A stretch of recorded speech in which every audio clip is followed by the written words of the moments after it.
Okay, so the first one was name, address, phone number. The second one was getting your Google Places listings and Yahoo and for Bing. The third one is get directory listings, and unless you have some kind of guidance on this, there are about 4 zillion directories out there. You've got no idea who to register with.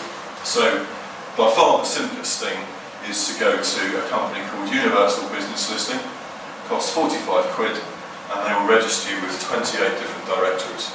And that's good for 2 reasons. Firstly, it takes you half an hour compared with all day to do it. And secondly, if your details are updated, like you change your phone number or your new business premises, you're only having to change this listing rather than having to change all of the listings. So I'd highly recommend getting a listing with Universal Business Listings to get a number of other directories.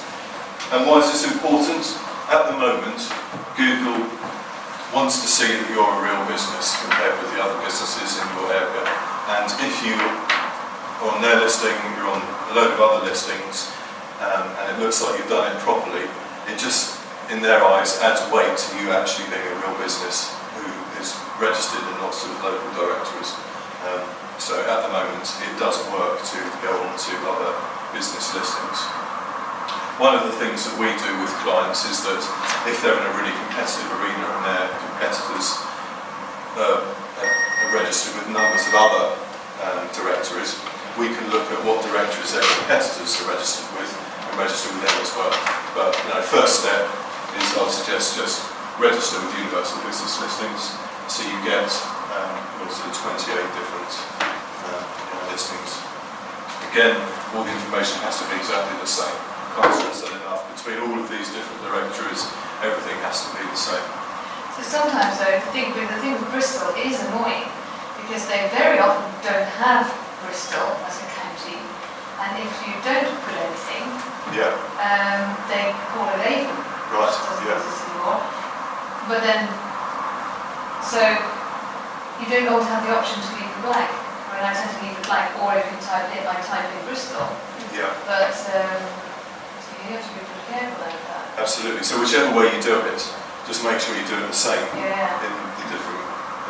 Well, unfortunately, I mean, we're only actually talking about 4 forms here. There's the Google one, Yahoo, Bing, and Universal Business Listing. So between those 4 forms, you just need to make sure it's exactly the same with all of those.